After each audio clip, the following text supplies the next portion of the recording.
Hello gamers, and welcome to some preview content on my channel. This time it's Field of Glory Kingdoms, the latest strategy game by AGEOD and published by Slitherine. It's going to be released in June, and this is a preview build. And yeah, basically they are known for, their Field of Glory games. There's a grand strategy predecessor, Field of Glory Empire, for example. And they also do tactical games with tactical battles like the Field of Glory games. So, for example, Field of Glory Medieval. And you can actually combine them, and then you play the grand strategy game, and then you can play the tactical battles.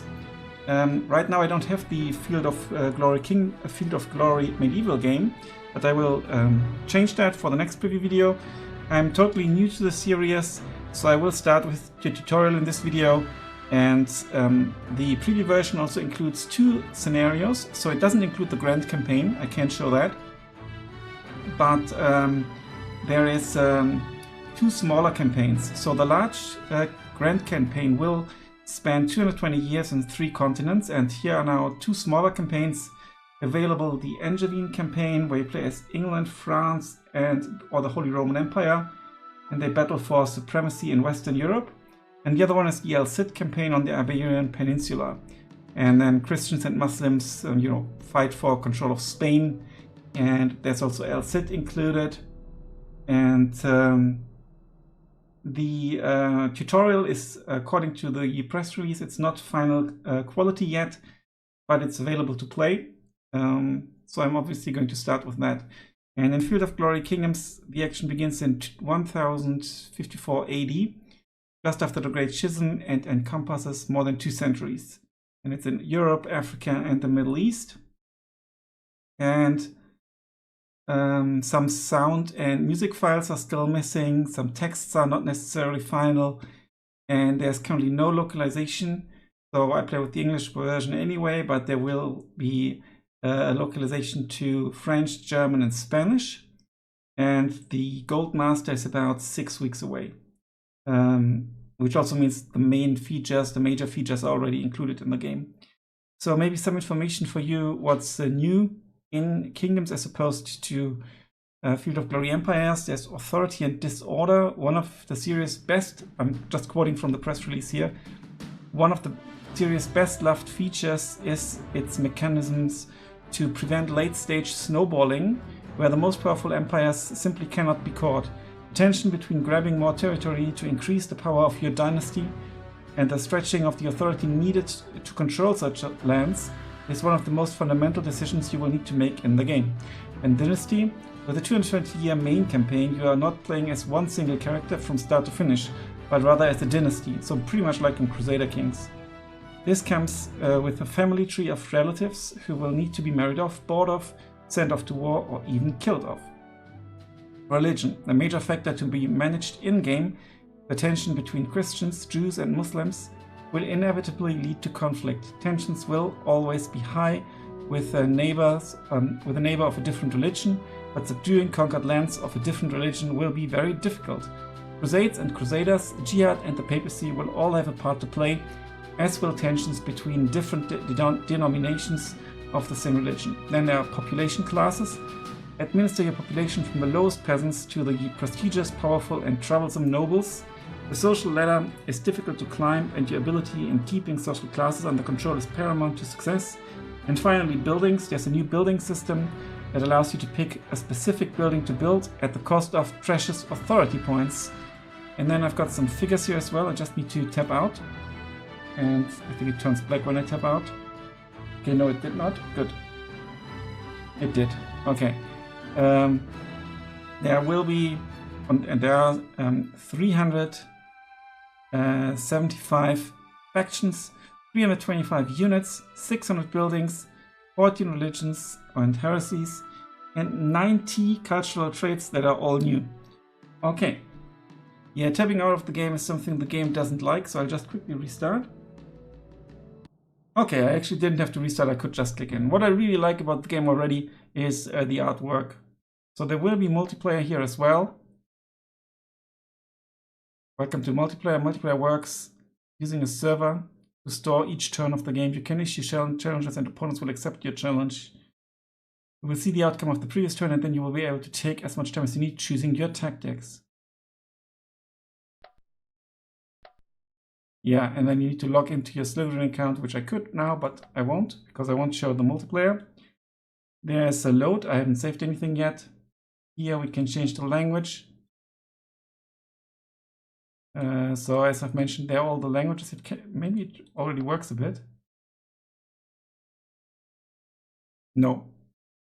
But you can click it already. It will be there. And then here are the options. Army strength display, unit count. I play in QHD resolution. Music I think is okay. Sounds.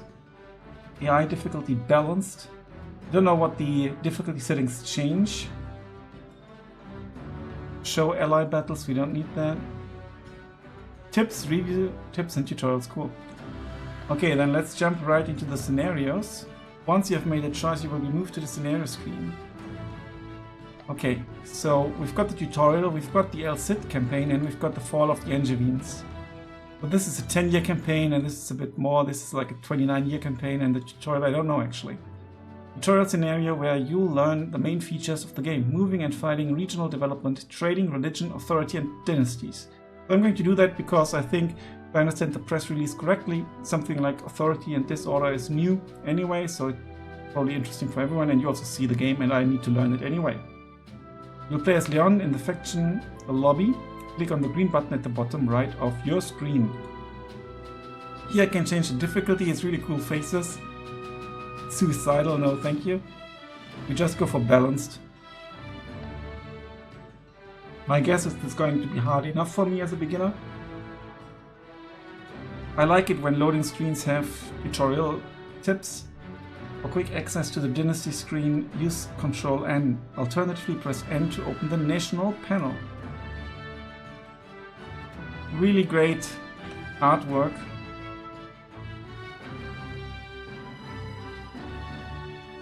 I might use that as a YouTube thumbnail.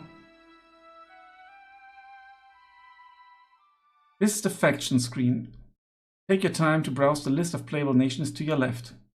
Each has unique benefits or drawbacks. Bigger does not always mean easier to play. Nations like Brittany, Scotland or Norway can be a good start as they are not immediately threatened. As you select options on the left, the relevant information screen will appear on the right. This will give you some idea of the setup of the faction, historical details and some play hints. So obviously we can now only choose Leon. There are apparently two sub-armies already. The first Leon army with Alfonso the Brave. And there's the El-Cid army that is neutral. Interesting. Tutorial scenario where you learn the main features. You play as Leon. Interest 5 out of 5. Difficulty 3 out of 5. Okay. Minor Reino. So it means probably minor kingdom. Christian, Catholic, Ibero, Latin. That's probably the culture. Ruler Alfonso the Brave, 524. No tooltip for that though. At war with Zaragoza. And Almoravid. Zaragoza is here. Right? No. Zaragoza, Valencia. Yeah, this is Zaragoza. Interesting, it doesn't say Zaragoza everywhere. Just here. And Almoravid, which is down here. We have two vassals, Asturia.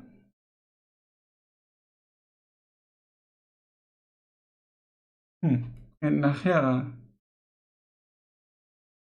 Najera is here, sounds like Navarra. And then Asturia, where's that? Up here. So that's actually pretty cool. We have a cooperation, whatever that is, with Barcelona. Should be somewhere here. Here. And El-Cid. Fernando I, Count of Castile, was crowned King of Leon after killing the Leonese king Bermudo III in the Battle of Tamaron in 1037 AD. From then on, Castile and Leon reunited and split again on several occasions until finally permanently united in 1230. The combined, what's the year right now? Does it say somewhere? No. A combined kingdom played a central role in the politics of the Iberian Peninsula. It alternately allied with or fought against most of its neighbors, both Christian and Muslim, becoming the dominant power in the middle of the peninsula while Portugal controlled the western coast and the Crown of Aragon diverted its energies to Mediterranean expansion.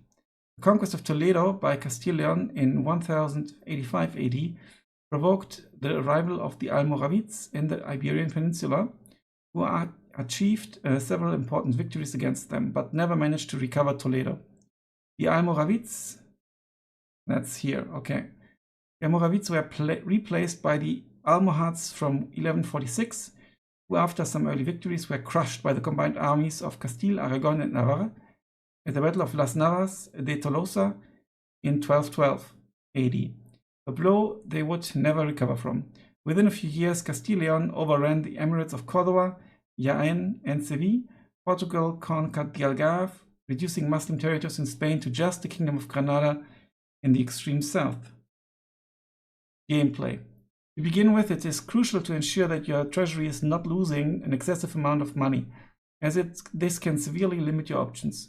Take stock of your regions and assess whether any buildings are worth the cost. Know also that kingdoms randomize the regions with different buildings. So your initial situation will vary, interesting, even for the same nation. Between two tries of the same scenario, that keeps it fresh, I guess. If not, consider dismantling them.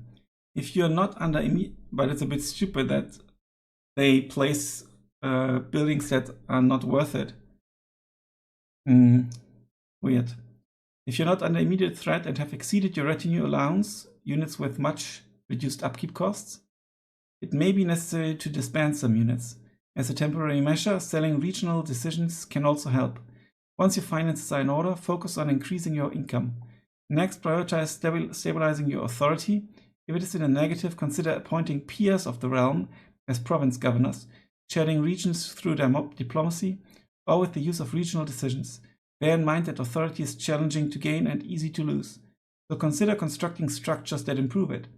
Keep in mind that these structures are often Tier 2 buildings, except for permanent defensive structures, which can provide authority at the Tier 1 level. It is also important to be mindful of your neighbors and explore opportunities to forge relationships or treaties. The cooperation treaty is the easiest option and can improve relationships over time. If relations sour, consider becoming the vassal of a more powerful nation to secure protection. Don't rush to expand your territories. Developing your regions is key to success. Once your indicators are mostly positive and you have a capable army, consider who might be your first target. Remember that claims are typically made against nations with whom you have poor relations, so you may need to relinquish some claims and insult a few people to make room for new targets. While being high in authority is desirable, it comes with drawbacks such as losing more authority with certain actions and raising tensions with other nations. Avoid falling into the third tier of the progress chart and only evolve into a new form of government when you're confident you can maintain your authority. If in doubt, consolidate your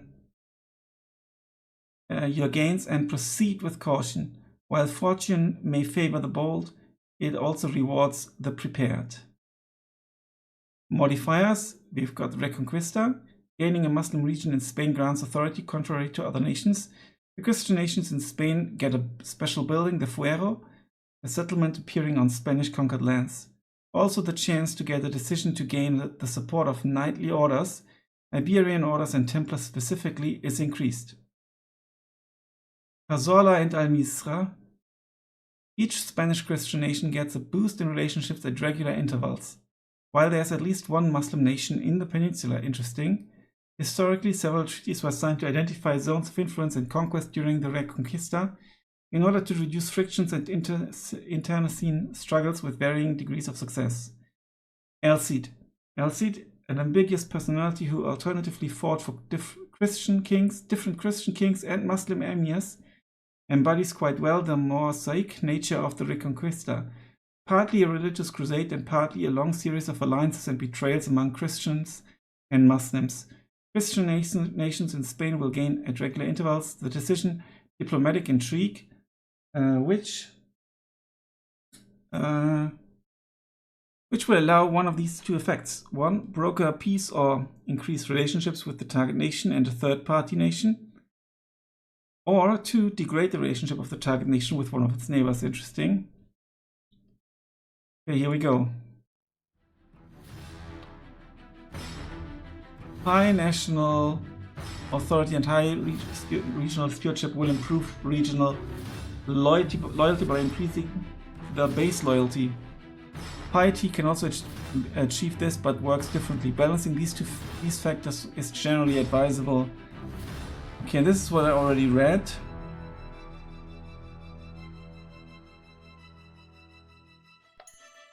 Many windows. Okay, this is the first tutorial tip here basically. Many windows have a question mark button near the upper right corner that will take you to an explanation of the window and related gameplay concepts. Interesting. So it's not a tooltip, it's a question mark. You can find additional info by selecting tips from the options screen. For further details, please consult the game manual. So that's something that's obviously advisable with complex Slitherine games. After reading about any events of the current turn, click one of your regions to select it and get started. Welcome to the Kingdoms tutorial. In this introductory scenario, we will see how to handle troops, movements, battles and some basics on region economy. If you want to learn more about a specific aspect of the game, go deeper into the details of many features of the game. An in-game help is often available on the right hand of many panels as a question mark button. That said, let's begin the tutorial. After closing this panel, please click on the horseman figure in the Leon region. Here's a purple stylized Leon lion as a banner. Okay. As this is your main army and we have some plans for it. That would be this dude. Interesting, you can see everything. Nice that you have smaller scale scenarios as well, not just the tutorial but also the others. I think the grand campaign can take quite a while. Okay, we could take a look at all the regions, but let's just click on the army. And where's the tutorial? There we go. I needed to click a bit higher. Armies in Kingdoms are composed of combat units including knights, spearmen and archers. Each unit possesses specific stats that reflect their effectiveness in different situations. It's not only about raw strength, even if a knight will often perform better than a peasant lady. It's also about adequacy to the task at hand. For example, terrain will significantly alter how the units perform, and heavy infantry will fare poorly in a swamp, while horsemen will get severe penalties in assaulting castles. Going one level up, it's also about army composition. An army needs a balance of components. Frontline support, flankers.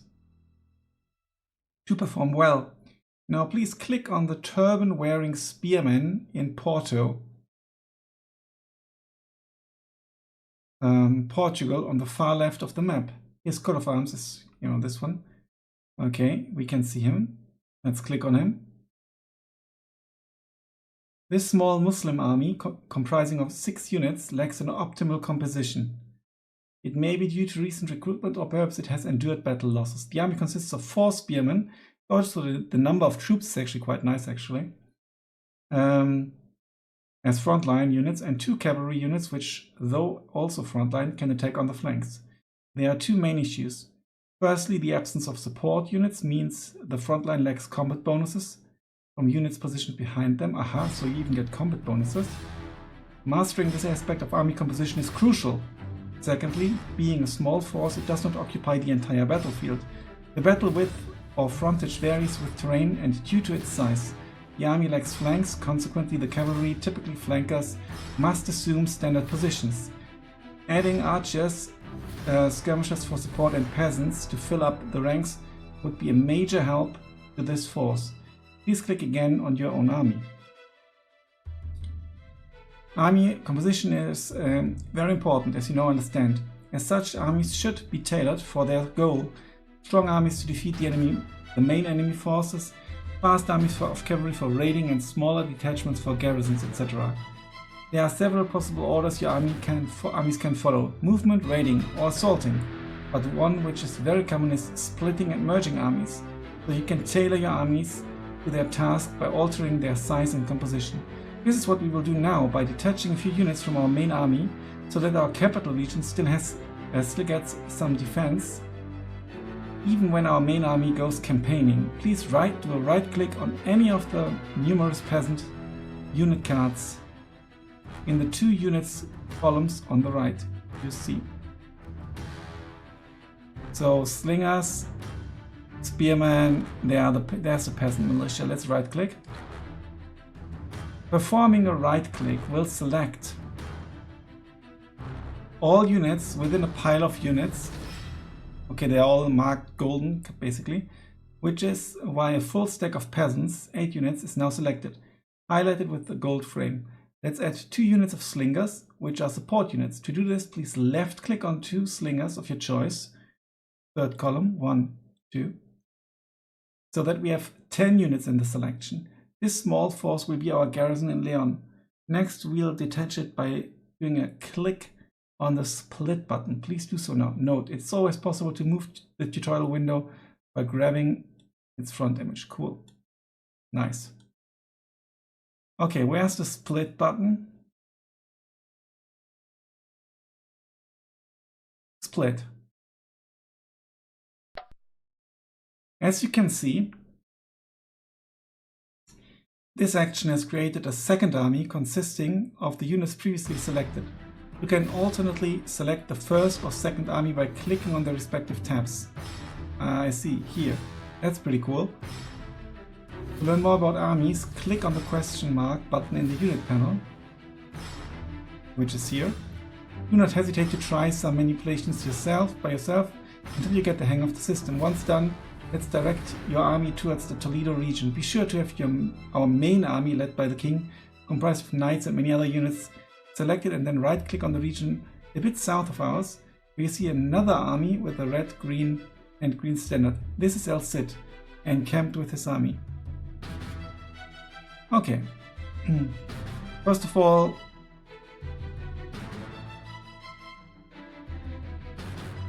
can we merge them?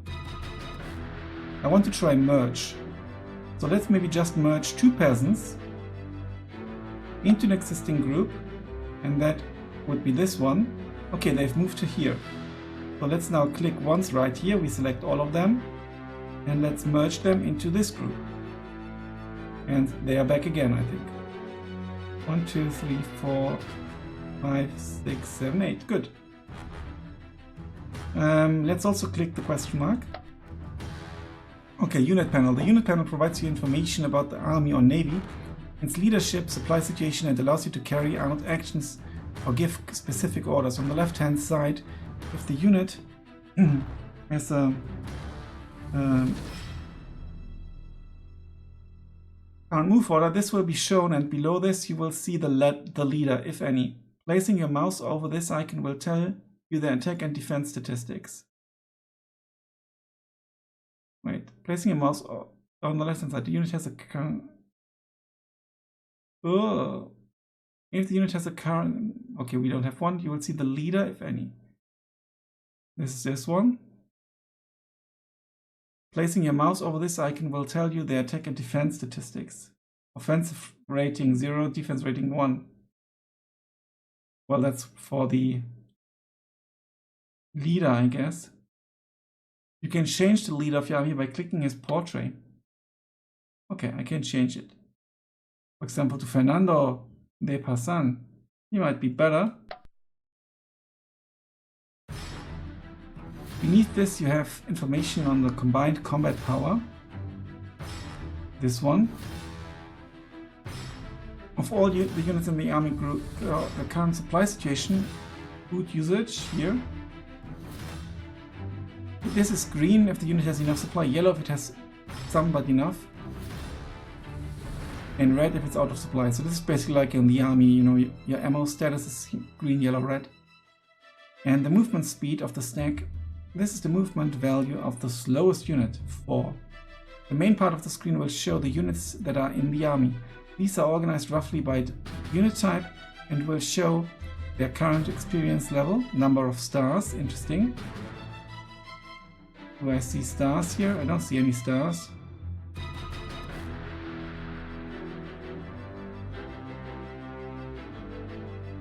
We still have some more peasants here, and that's good. No stars though. Mousing over the unit, okay. Unit name and type. But slingers, skirmisher, levy, support troop. Current combat power, strength and effectiveness. Holding the control key and clicking the unit will bring up a very detailed tooltip. Ah. Cool. Yeah, there we can see it, excuse me. Level 0.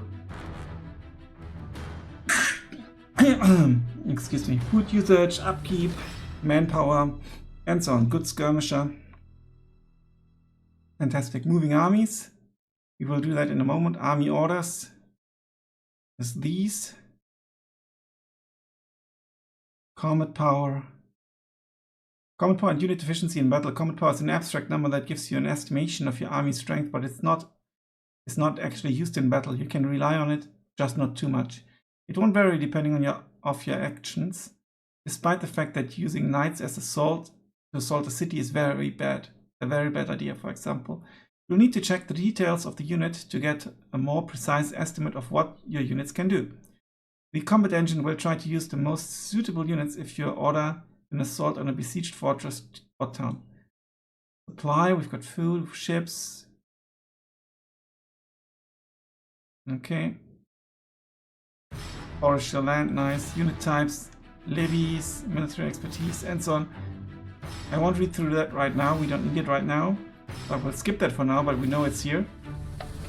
And we've got the main army selected with the knights and the king. So it was right click, right? Yeah. On the region. Ah. You've clicked on another army, not a region. If you clicked on one of your armies, you'll attempt to merge with it. If the army belongs to another nation, you'll follow it. However, we want to move to the region of Toledo. I'm sorry. Here we go. Well done. We will learn later in the tutorial how to cancel a movement or add waypoints, but for now our main army is en route to Toledo. The map consists of regions which can be grouped into predefined domains, also known as provinces, for better efficiency. Most nations need at least one region to survive and avoid defeat. Though a few can subsist without that school, Kingdoms is a turn-based game where armies only move after you click end turn, so that's very different to Paradox games, for example. Additionally, the game features simultaneous movements for all nations, creating a more realistic and dynamic experience, as your adversaries might have plans that counter yours. So basically like a WeGo system like in Combat Mission. I like that. Click on the End Turn button in the top right of the screen once you have planned your movement to Toledo. We have done that, so let's end the turn. Processing turn, here we are. Completed. Expanding your royal demesne is often crucial before changing governments. Vassals offer numerous benefits, including increasing your nation's maximum demesne size and providing military support. So we are a stable minor kingdom. And we have 260 legacy points, whatever that is. They have a progress token in Al-Moravit. That's not good, I guess. Well, not good for us. Turn 2. This is the second turn, and our army has moved into the Toledo region. Let's resume by clicking on your army in Toledo and then on the general or king portrait on the left. Click on this and click on the king. Let's change our general, that's a good idea actually. Click on the new character in the list. You will now be in charge of your army and provide benefits and perks to it according to his stats. All characters have an offensive and defensive rating ranging from 0 to 2. Each, okay. Each point in such a rating will improve the efficiency of your army in battle, depending on whether you are on the defense or attacking. Before returning to combat, it's time to check provinces and regions while your population and structures reside. Please click on the Toledo region again. Okay. Let's click on it. Yeah, I like how this changes. The first click on the region that is part of a province you own. So the province is actually all of this, and this is the region within the province of Toledo. So Toledo is the region, and this is Toledo in Toledo, basically. And this is Guadalajara in Toledo. Listing all regions as a summary. Aha, okay, where? Ah, here we see it. So, and Toledo is kind of the capital.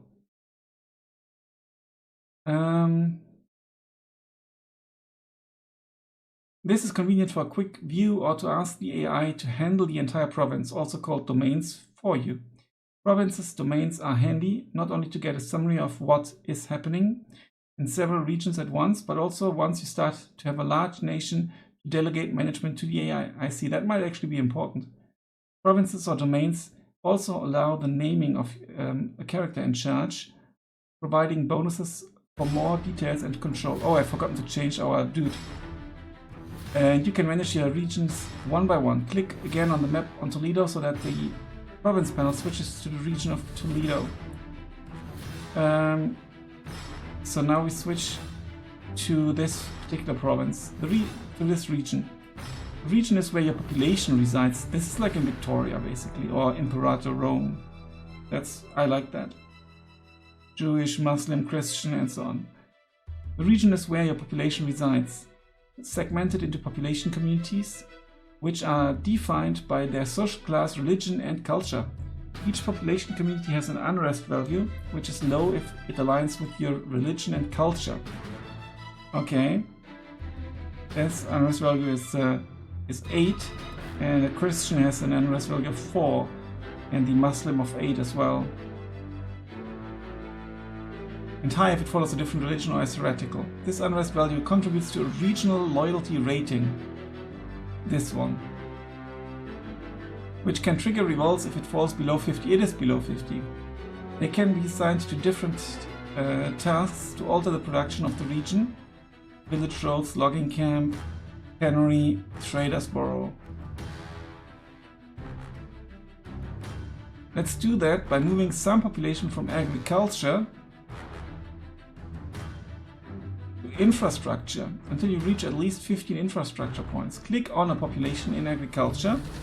Let's take this Jew, which is the top left line of population adjacent to the farm. Yeah, because here it continues to military stuff, church stuff, and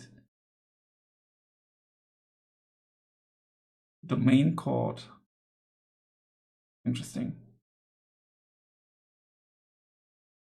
And to click on an empty box in infrastructure, which should be, which one is infrastructure?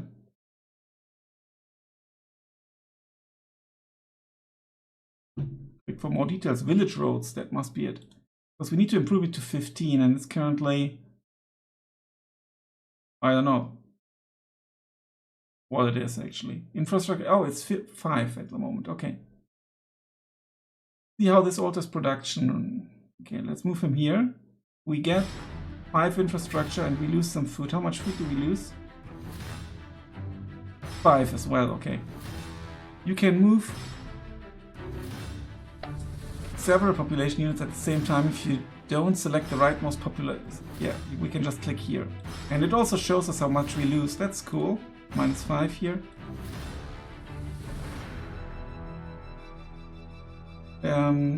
For example, a clergyman to work in the fields. For 1 second. It's also important to note that not all social classes can perform everywhere. Okay, he's a clergy dude. He can't perform in the fields. I see, that's very interesting.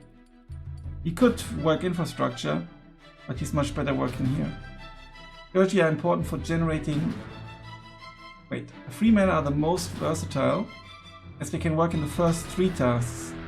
Agriculture, infrastructure, commerce. Clergy are important for generating piety points, which aid in loyalty and religious conversion. That's important. while nobles can help recruit units faster or produce stewardship, which also helps boost loyalty. I guess this is for stewardship, and this is, to help boost units, I guess. Let's make good use of these infrastructure points to start a structure. Please click on the Build Structure button on the left of the panel. It's always possible to move the tutorial window. Yeah, that's good. So let's click the this. Oh, sorry, we want to be in Toledo. Oh, I think, did I move them in the wrong? No, okay, we are here. We are correct here. Okay.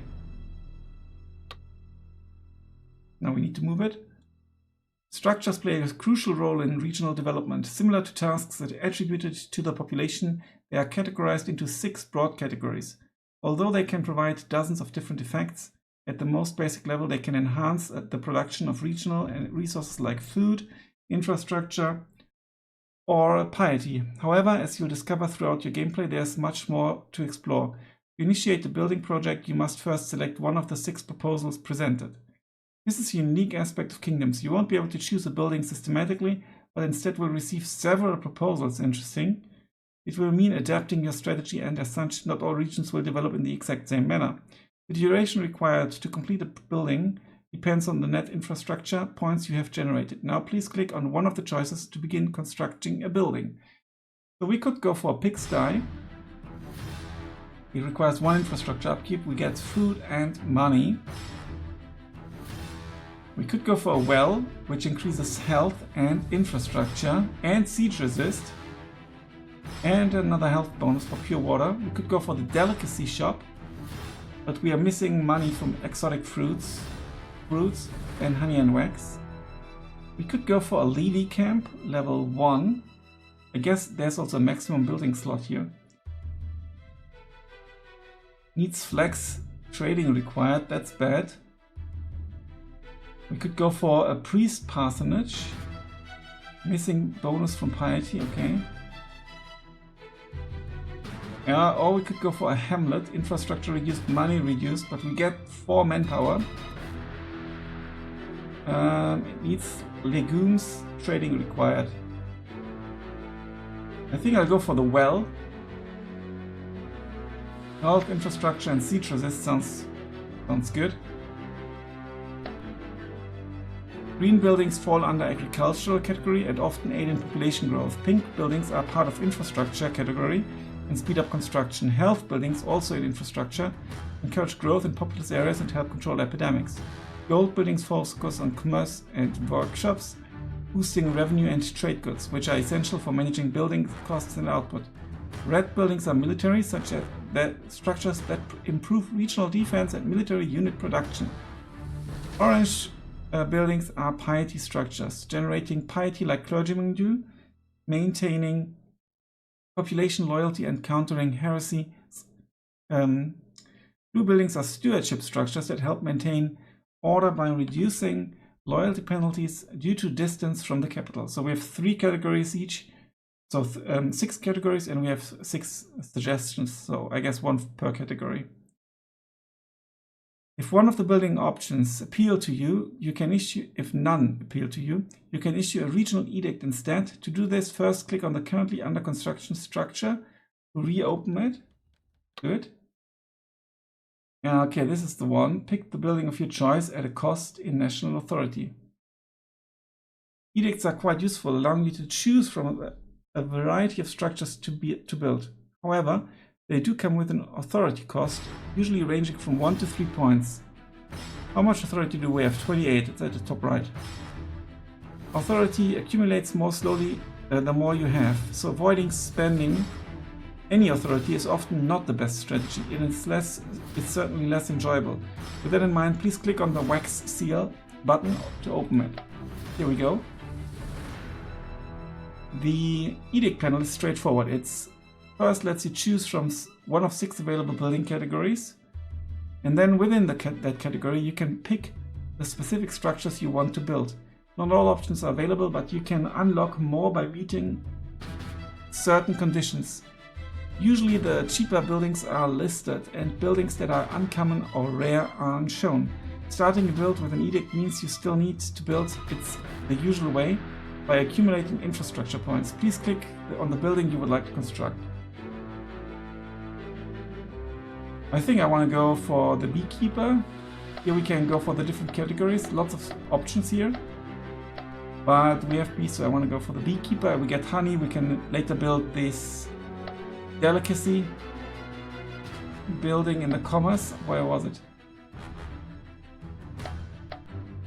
There was a delicacy building somewhere. Yellow. Shoemaker, weaver, gambling, furrier, butchery, acrobats. Well, it's here now because we can choose it here, so it's not shown here, I guess. So here we would get food, we would get coin, and healthy food. Let's build it. Many buildings operate more efficiently with a trade good, whether produced locally or imported. Some buildings generate trade goods, while others consume them, and a few do both. If a required resource is lacking, the building will still function, but will face a penalty cost that varies depending on the missing trade good. To develop deeper into trading, please click on the trade button, rightmost button on top of left of the region panel, which is this one. But I just quickly want to change the army button. Let's change it to Guerilla Warrior and +1 attack once it has siege penalty. No, I don't want the siege penalty. Pillager. Relative chance to pillage the region after a large battle increased by 50%. Well, it also gives a regional penalty, that's not good. Ocho de Deco. Movement bonus +1, that's pretty cool. He's determined, let's go for him.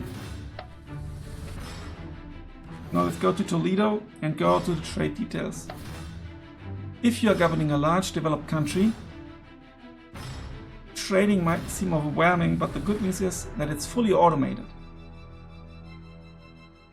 A building, and by extension a region, that requires trade goods will automatically seek them within its trading range, as indicated at the bottom of the trade panel. 3.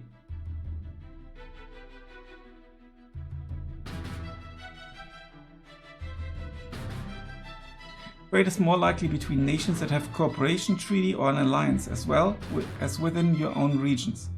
You can't trade with an enemy nation if there's competition for a resource. That means 1 unit of iron is available but 2 regions within range needed.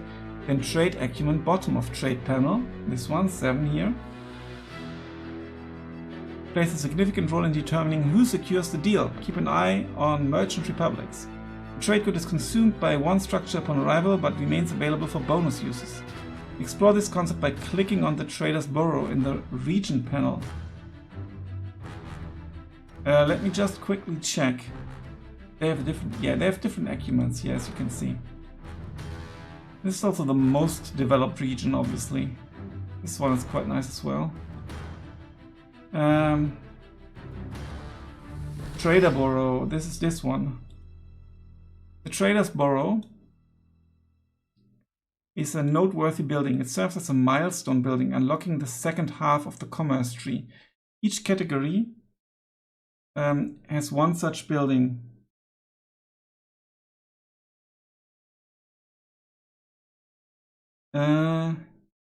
Additionally, the borough benefits from a bonus good, which in this case is clothes. If you open the trade panel, you'll notice that your region neither imports nor produces any clothes.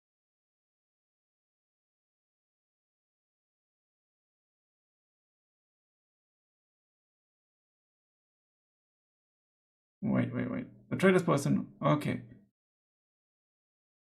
The trade borough benefit, which is in this case clothes. Okay. Bonus of 2 from clothes. Here we go. If you open the trade panel, which is this one, I guess, right? You will notice that your region neither imports nor produces any clothes.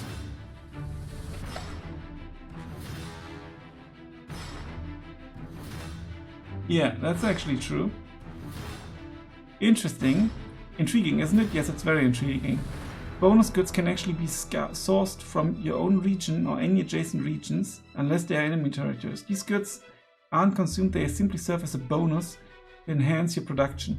To learn more, please close all panels, then take a closer look at the Sevilla region of Cuenca on the southeast border of Toledo by clicking the region itself.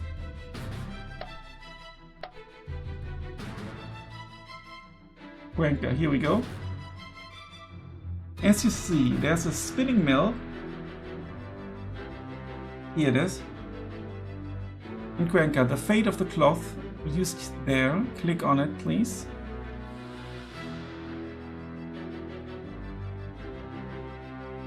I misclicked. Can I move this? Here. I can't click on the image, I need to click here. And I can't click here, you need to click like in the Windows.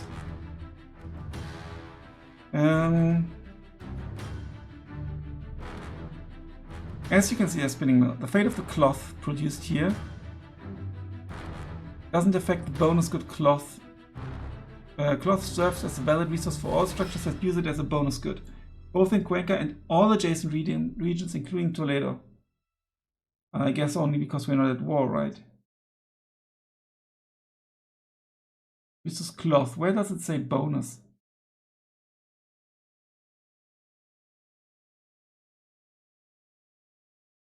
Don't worry too much about bonus goods at the start, they'll come into play naturally. Only if you're playing as a challenging nation should you actively pursue them. While they are not essential for success in kingdoms, optimizing them uncovers a rich minigame within the game, full of nuances, but let's move on from trading. To proceed, close the spinning mill panel and then click again on Toledo once or twice, as it's a domain of yours.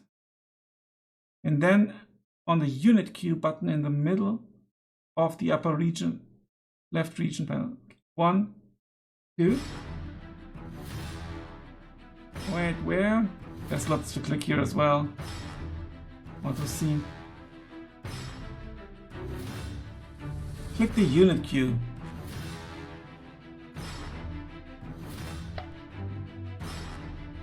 Units in kingdoms are divided into three categories. Standing army units, which are generally powerful but expensive to raise. They gain experience normally and will cost you authority if you lose or disband them. Next are levies, which are inexpensive to recruit but don't gain much experience and cost too much in upkeep to keep them when not in use. Lastly, there are mercenaries, who usually cost only gold but quite a lot of it. Recruitment speed is influenced by the equipment production of the region or domain province. Nobles contribute significantly to this if they are assigned to military tasks. Military buildings provide additional equipment to accelerate recruitment, although the general population doesn't contribute much in this regard. To review a unit, please left-click on it or right-click to add it to the queue. Add at least 3 units to the queue to continue. So we have raw early spearmen for defensive. We can, use right-click for detail. Oh no, that's right-click to add. Okay, we get the information right here. Mercenary spearmen, much more expensive. Slingers, sergeants, separately deployed mounted sergeants. Standing army unit, you can only have 11 of these at a given time. You already have 4 in the field. This is the also standing army, okay. This is a mercenary symbol.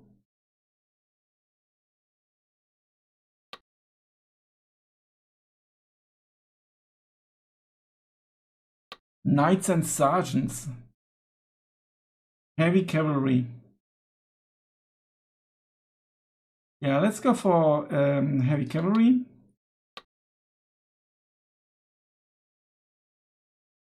The crossbowman. It's a levy though, so they are too expensive. Maybe that's what the right one means. This unit can't be recruited as the required structure is missing anyway. And that's 1 card of... What's the difference here? They are levy and they are standing army. Let's get 2 cards of spearmen. No, 1 card of spearmen, 1 card of slinger, so we've kind of mixed it up. But they are levy, so let's not get them. Let's get 2 cards of spearmen. Remember that the question mark can offer more in-depth information, like here. Lots of information is available here. Creating an effective army in kingdoms is a nuanced task requiring some planning, as units vary in their effectiveness based on terrain and the scale of the battle. The combat power estimate on each unit card is just a rough estimate. This one.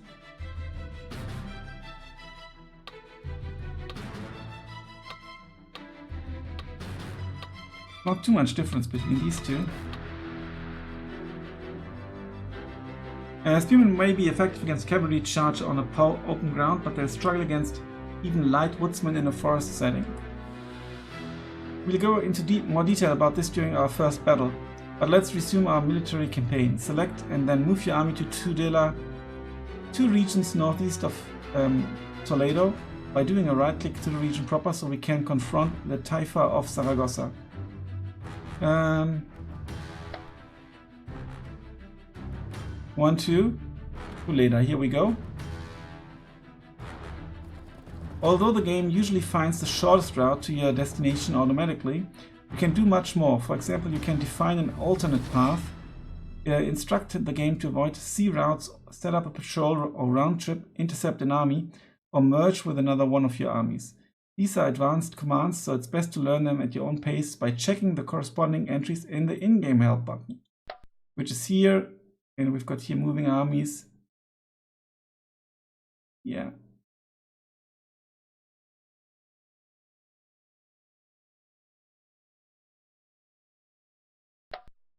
But now let's just cancel our movement by performing a right click on our current region of Toledo while our army is selected. Here we go. Perfect. Now let's plot our move again by first right click on Guadalajara and then on Tudela. You'll notice that we are not taking the same path as before because we clicked on the intermediary region of Guadalajara before plotting our move to Tudela. Given our army's move speed of 4, since we have spearmen, and the presence of tracks in each region we cross, this doesn't affect our turn of arrival. Armies must pay the full move cost of a region over a single turn to enter it. About this, you can activate the terrain overlay by hitting 6 or clicking on the pointed shoe to lane. That's so cool that they explain how the pointed shoe is called. At the bottom right of the screen, above the minimap. Overlay offer a wealth of information, and utilizing them will greatly assist you in your conquest or kingdom management. Once you're done, click the end turn button. Okay, this is cool. We can also press 6. I guess it's 1, 2, 3, 4, 5, 6 and so on. Yeah.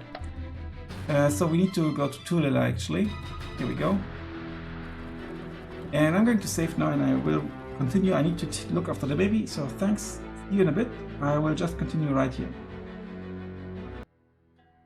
So let's end the turn and see what happens next.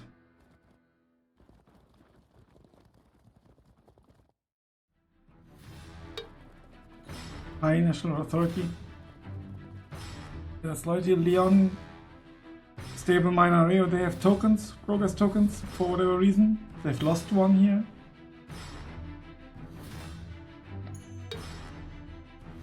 While we are en route to the enemy territory of Tudela, let's discuss logistics. The saying goes, an army marches on its stomach, not literally unless there's a severe wound, which means your soldiers need to be well fed. To proceed, please select your army by clicking on it. If you look at the left of the unit panel, you'll see a section for food consumption. This represents the total amount of food your units consume each turn, with mounted units consuming the most and frugal skirmishers the least. The units can draw food from friendly regions, either the one they are currently in or any adjacent ones. If they venture, that's pretty cool actually. So not like in Crusader Kings, it's just the region you're in. If they venture deep into enemy territory or into a resource-poor, devastated region without sufficient food, they'll rely on foraging or plundering, but only for a limited time. Beyond that point, each unit will start losing 1 effectiveness point per turn, followed by a 1 hit point, until they eventually die. To recover, whether from lack of supplies or combat losses, your units will need to be in a friendly region with adequate food. To regain hit points, so it seems there's no manpower pool with regards to recovering lost units due to starvation. To regain hit points, the region must must have a loyalty rating or higher. Okay. Click on the region proper in Tudela, the army destination. Militias and fortifications. Tudela is weakly defended. Only a hastily levied local militia will form up in opposition to your army, making their chances of survival quite low. The situation would be different if there were permanent military fortifications like a hill keep, or even worse, a castle. Yeah, there's nothing here. These structures have large garrisons and are capable of fending off medium-sized armies on their own. Additionally, castles and similar fortifications are walled, meaning you won't gain control of the region until the defenders either surrender after a siege or you decide to assault the walls. As we'll see, this could turn into a bloody affair if you don't wait for a breach. Before the imminent battle though, let's talk rapidly of the importance of religion and then dynasty. Please click on the small mosque of Tudela. That's this one. Religion in kingdoms is vitally important. It was during the Middle Ages, impacting both local populations and global dynamics. Regionally, generating piety points increases population loyalty and diminishes the likelihood of heretics. These are similar to rebels, but with the ability to convert neighboring populations to their cause and will undermine your rule wherever they appear. Maintaining a balance between piety and stewardship increases the education level of your populace, rewarding you with additional legacy points, the key to victory. What's more, populations adhering to religions other than your national faith have greater unrest and reduced productivity and will be a liability till they convert. Therefore, the conversion process dependent on piety points and clergy population count is quite important. To understand the broader implications of religion, please click on the religion panel button located in the top bar, immediately to the left of the Leon coat of arms. There we go.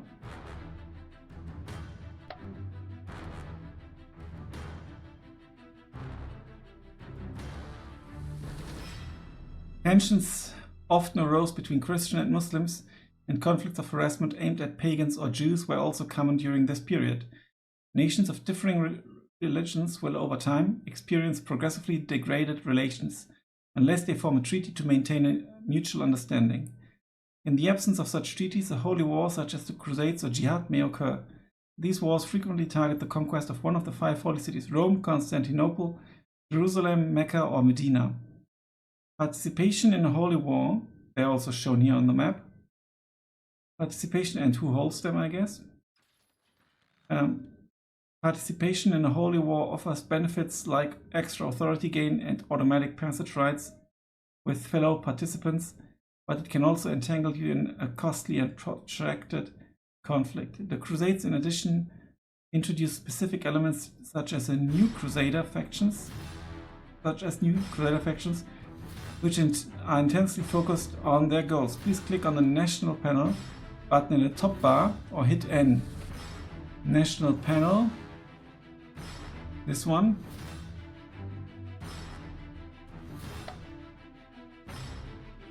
The Nation Panel, not National, provides information about your ruler. There he is, including their age, health, and abilities. It also gives access to your realm traits, which may be unique to your nation. Realm traits here. For instance, Leon possesses Reconquista perk, offering various advantages. However, arguably the most crucial aspect is your progress as your realm evolves. Where's the progress? To advance from a duchy to a powerful monarchy, you must progress through several stages, each requiring 5 progress tokens. I see. After successfully transitioning from the young to the stable and then the ascending stage, driven by high authority, you can then upgrade to a more mature realm type, sometimes referred to as government. Yet this journey is long and high authority comes with many drawbacks, so it's wise to consolidate your position and proceed cautiously. Now let's take a closer look at your dynasty, which plays a significant role in effective governance. Please click on your ruler portrait or hit Ctrl N. Let's click on the dude.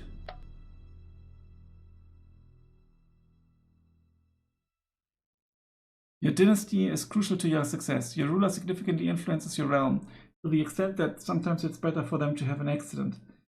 The presence of a spouse or courtesans is important for securing Excuse me, a strong heir. Upon your ruler's death, the heir inherits the crown. Currently Aurelio Martinez. But complications arise if they are too young, or worse, if there's no heir. In such cases, a relative like a brother or uncle may step in, or even an usurper, potentially sparking a civil war. This can severely impact the integrity of your territory or your nation's overall authority. Additionally, such turmoil might arise spontaneously if a character has low loyalty and decides to seize power. Either, and that's when the music kicks in, either through a coup or by commanding troops. Therefore, it's vital to monitor characters with low loyalty. While appointing characters to command armies or provinces is important, it also poses risks over time. Please click on End Turn.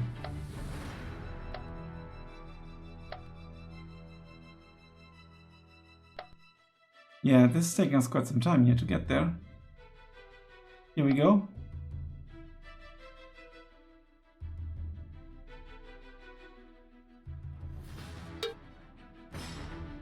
Many nations transform into another specific culture group. For example, groups include France, England, Cordoba, and others. Italy and Catholic Spain are exceptions to this rule. We can transform. Okay. The battle is about to begin, but before uttering Santiago y Sierra, España, St. James, and strike for Spain.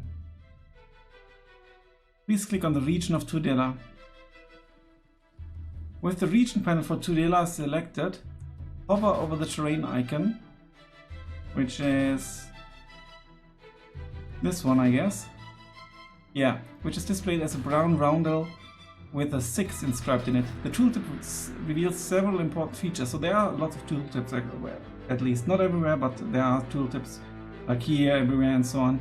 It's not just the info, it's just like the entrance to the encyclopedia, basically.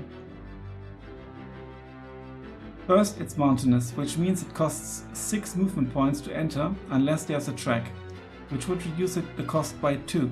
This explains why it took us so long to get there.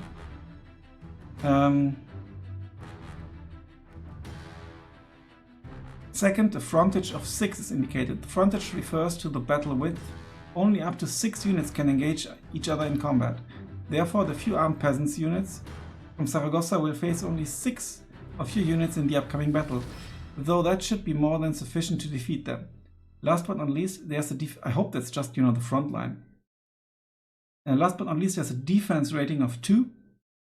This means that each peasant will gain a +2 bonus to their defense in battle, which is significant. While it may not save them, consider how different the situation would be if there were heavy spearmen instead. With that said, let's not delay any further. Please click End Turn so we can proceed to the anticipated battle. It's anticipated indeed. Okay, battle preview. When a battle occurs during your turn, the panel appears with several options. The first option allows you to view the battle in detail by clicking the View Battle button.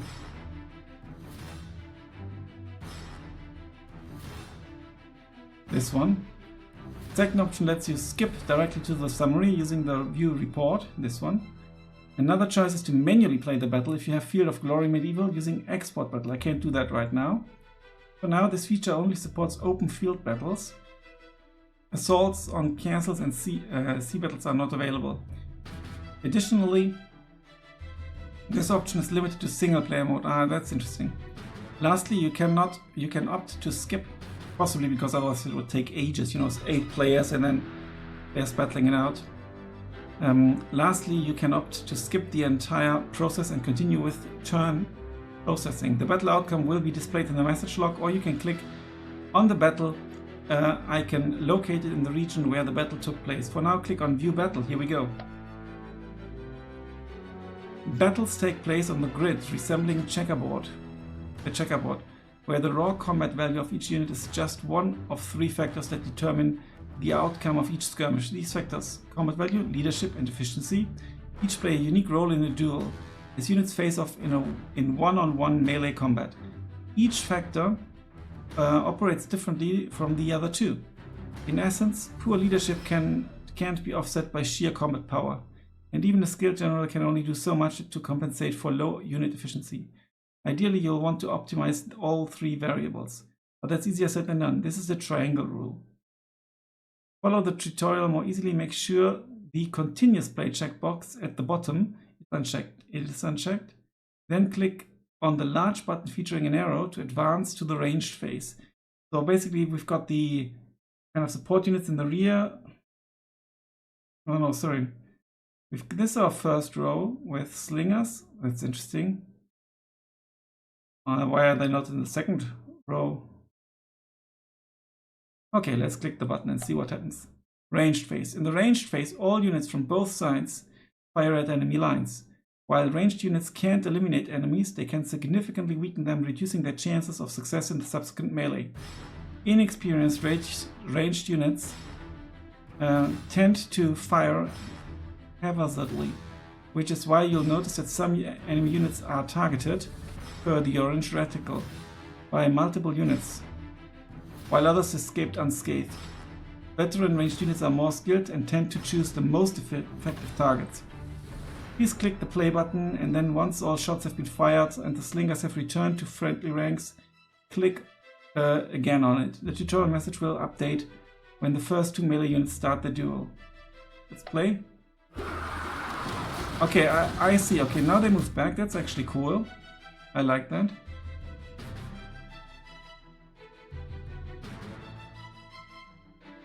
They are fresh. I guess fresh is less than before. And then let's click again. Now melee starts. In the ranged phase, all units from both sides fire.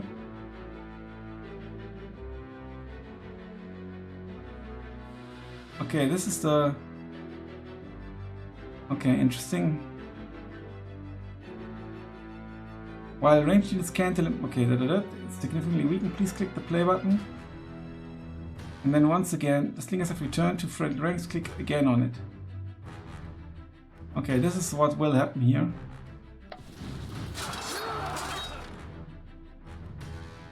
Nice. Melee combat consists of a series of duels between opposing units. Each unit rolls a number of dice equal to 1, plus the efficiency of the commanding general, if present. So each unit rolls between 1 and 3 dice.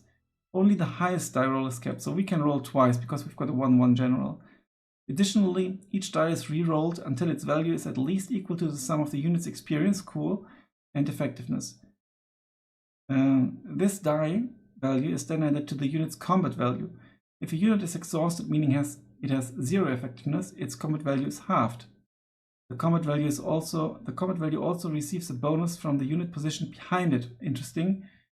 +1 if it's a melee unit, and between +1 and +3 if it's a ranged unit, which is the case here. Finally, terrain defense and the unit's suitability for the current terrain, for example heavy infantry in woods, will further modify the combat value.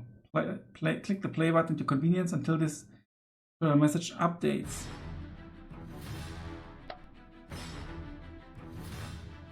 Okay.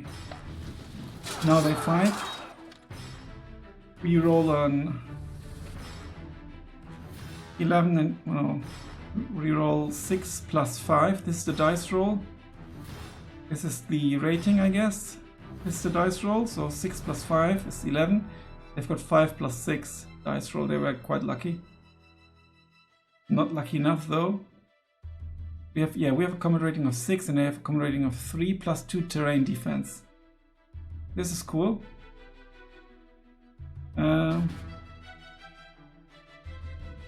We both have 2 minimum roll, but they only rolled once because they had the highest outcome already, I guess. And we have won the battle.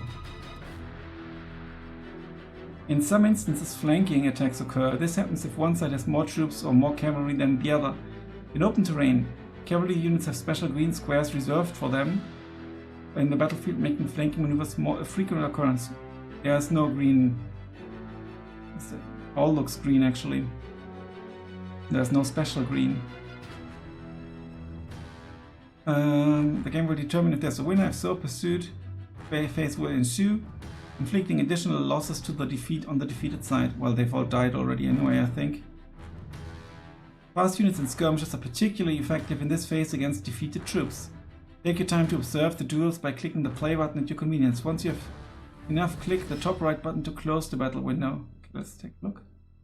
Yeah, there's nothing going to happen anymore. Let's view the report. Aftermath.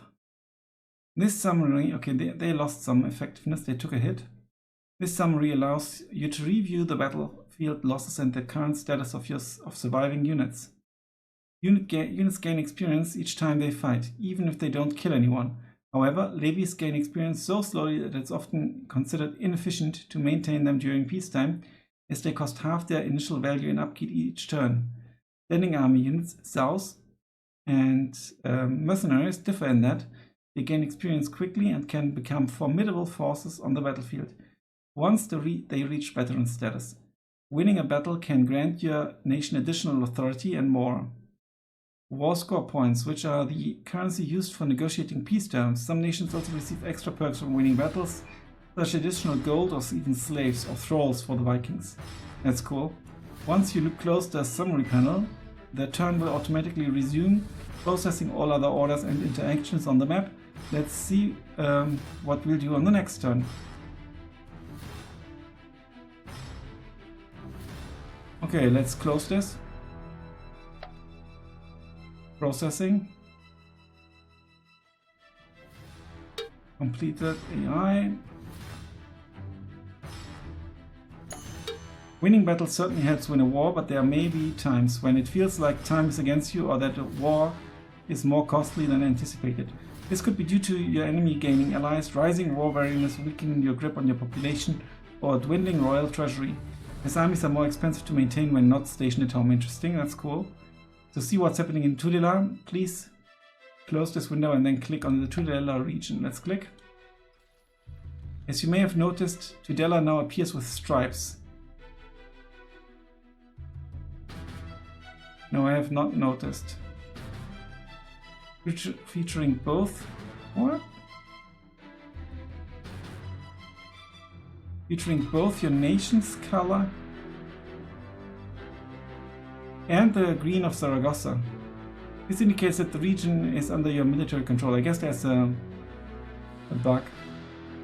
You control it de facto, but legally de jure you are not yet the owner. There are two ways to resolve the situation. The first is to conquer an entire nation, at which point you legitimately gain control of all their regions or as the nation ceases to exist. The second option, often the only viable one, is to negotiate a peace deal where you trade war score points accumulated through battles and controlling enemy regions for legal ownership of those regions. Let's explore the option of peace by checking the diplomacy interface, although we won't finalize any deals this turn. Please click on the blue button representing a handshake in the upper left of the region panel. That would be this one. After clicking the diplomacy button, you will initially see the diplomacy panel with your nations elected. Diplomacy plays a significant role in the game, and your relationships with other nations will largely determine what you can gain from them during peacetime. To improve relations in peace, consider making reasonable and mutually beneficial transactions, sending gifts or entering into cooperation treaties. This will pave the way for more substantial and binding agreements like passage rights, vassalage, and alliances. In times of war, the currency for negotiations is war score, which reflects your success in the conflict. To explore how to negotiate, please click on the Zaragoza coat of arms under the wars label and then click on the peace button you'll see in the new panel. So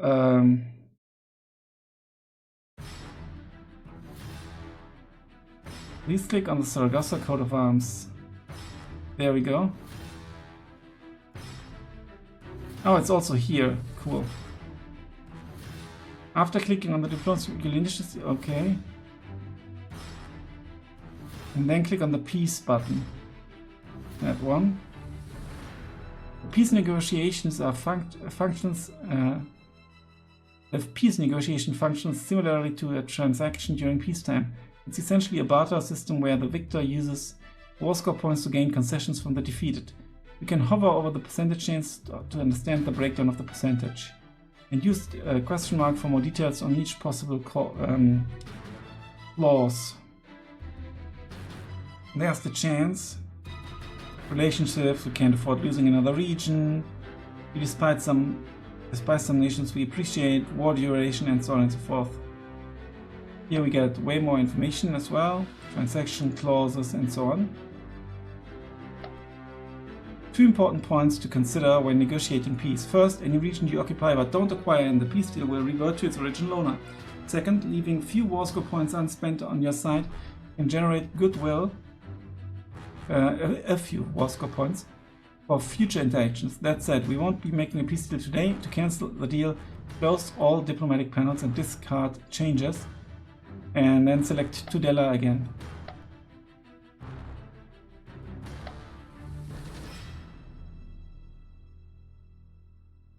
There we go. Okay. One issue with military conquests is that the local population tends to be restless. As indicated by the loyalty marker, it is 0 loyalty.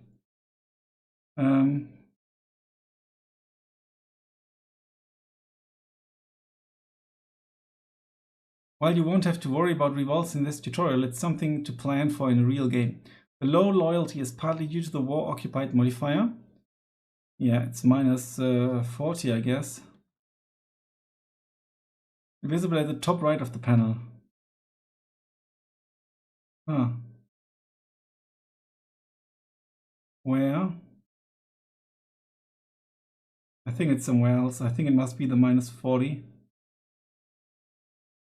from regional modifiers. But where's the modifier?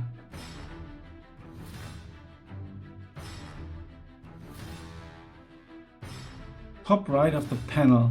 Ah, here we go. Just conquered. That's it. Regional loyalty penalty is 40.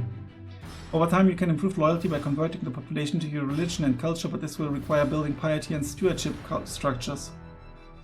In summary, it is wise to consolidate your gains, establish garrisons, and avoid protracted military campaigns. For now, let's advance towards the capital of Zaragoza. Please order your army to move east in the next border region and then click End Turn. Okay, here we go. Okay, right click. And then click End Turn. There are notifications on the right hand side as well.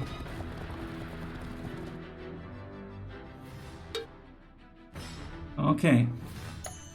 Our army has arrived in Zaragoza, but the situation is quite different here than in the weak region of Tudela we captured. This capital region sports a hill fort, providing a walled compound for the defenders.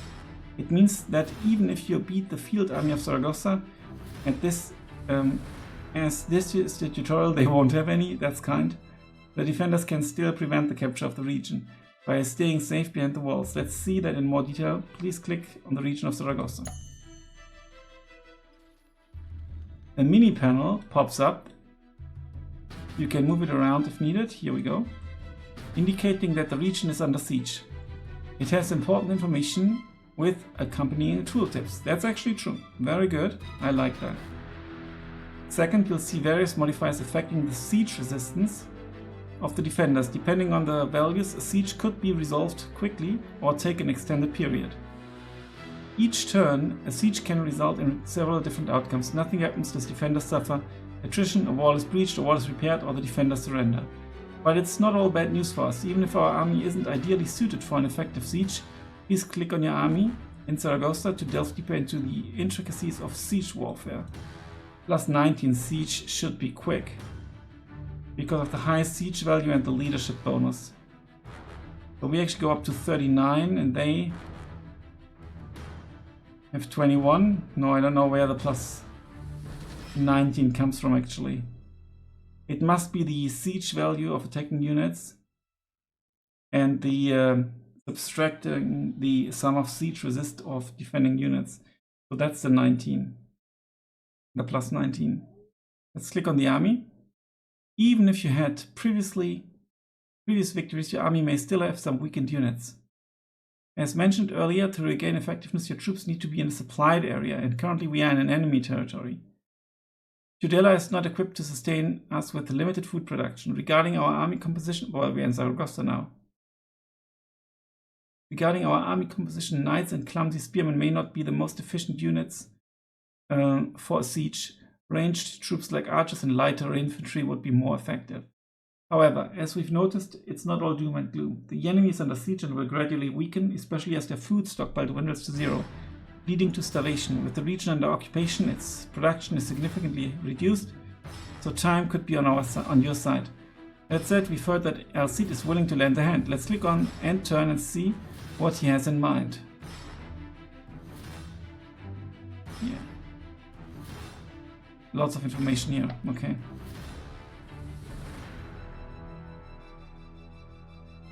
There he is.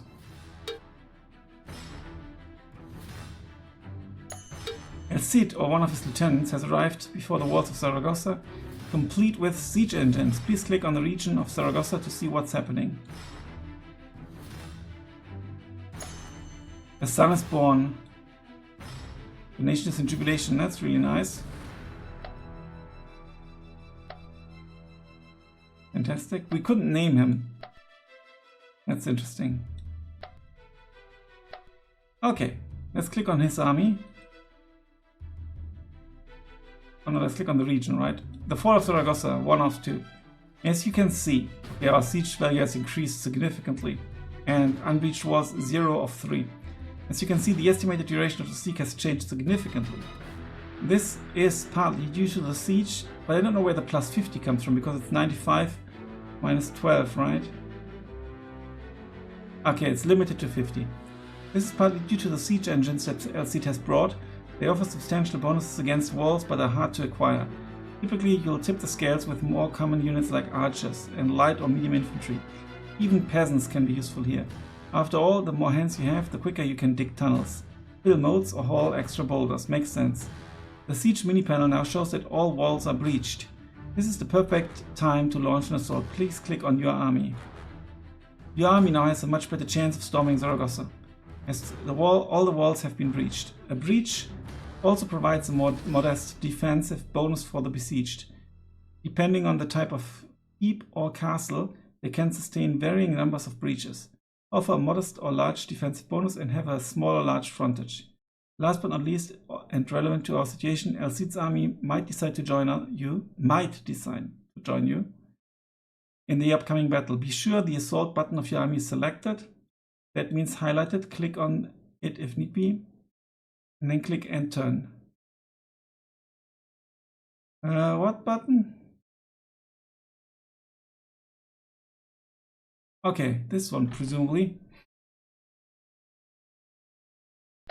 Assault. Okay, now it's highlighted. This should work.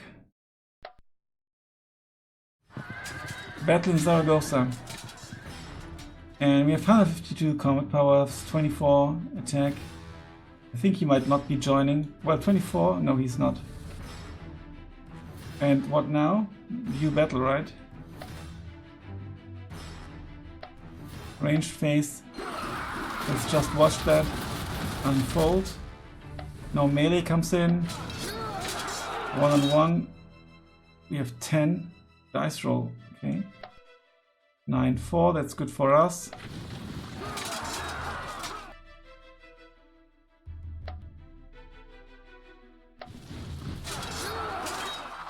I think they might be flanking now.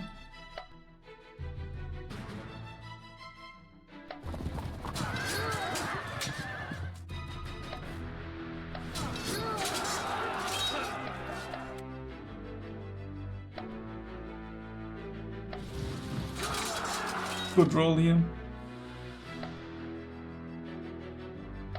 This dude is strong. And there we go. Pursuit phase. Go. And here we go. Leon won the battle. Fantastic.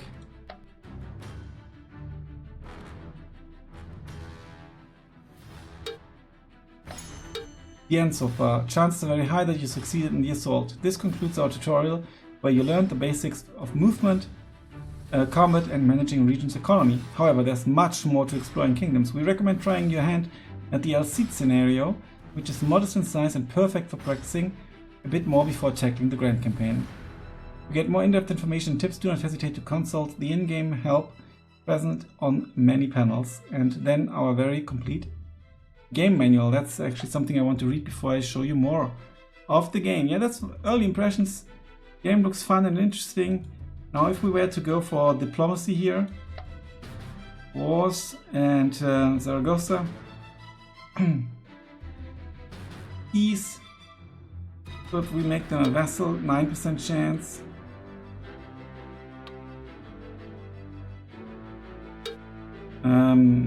Absorb nation, they wouldn't accept.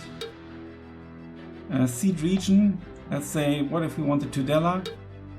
There's a chance they accept. Yeah, we could ask them to give metal, and so on and so forth. Concessions. Oh, we can look at that here.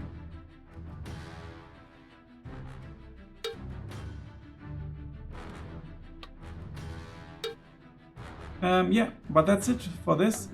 Game looks really interesting, and yeah, a lot of fun. I'm looking forward to trying it out a bit more. Thanks a lot for watching, guys. Until then, bye for now.